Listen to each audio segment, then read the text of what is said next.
দর্শক, গাজীপুরে কিন্তু চলছে অপারেশন ডেভিল হান্ট। আমরা কিন্তু দেখতে পাচ্ছি যে গাজীপুরের যে প্রধান সড়কগুলো আছে সেই সড়কগুলোতে কিন্তু যে সকল প্রাইভেট কার এবং মোটরসাইকেল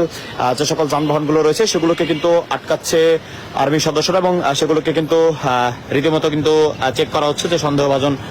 তেমন কিছু পাওয়া যায় কিনা সেটি কিন্তু আমরা দেখতে পাচ্ছি যে এই কিন্তু একজনকে আটকেছে এবং আমরা দেখতে পাচ্ছি এই দিক থেকে যতগুলো গাড়ি আসছেন সেগুলোকেই কিন্তু প্রাথমিকভাবে কিন্তু চেক করা হচ্ছে এবং চেক করে করে কিন্তু সেগুলোকে সন্দেহভাজন কিছু পেলে কিন্তু তাদেরকে ধরা হচ্ছে সেটি কিন্তু আমরা দেখতে পাচ্ছি। এই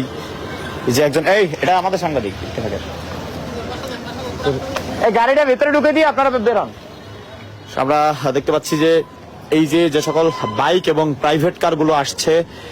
গাজীপুরের সড়কগুলোতে সেই সকল প্রাইভেট কারগুলো এবং বাইকগুলো কিন্তু ধরা হচ্ছে এবং সেগুলোকে ধরে কিন্তু সন্দেহভাজন কিছু পাওয়া যায় কিনা সেগুলোকে কিন্তু চেক করা হচ্ছে, সেগুলো কিন্তু আমরা দেখতে পাচ্ছি। এবং মূলত আজকে কিন্তু আইন শৃঙ্খলা বাহিনীর ঊর্ধ্বতন অফিসারদের একটি বৈঠকে কিন্তু এই সিদ্ধান্ত হয় যে পুরো গাজীপুর সহ কিন্তু বিভিন্ন জেলায় কিন্তু এই অপারেশন ডেভিল হান্ট নামে যেটি রয়েছে সেটি কিন্তু তারা পরিচালনা করবে। সেটি কিন্তু আমাদেরকে বলা হয়েছিল, সেটি কিন্তু আমরা এই মুহূর্তে দেখতে পাচ্ছি যে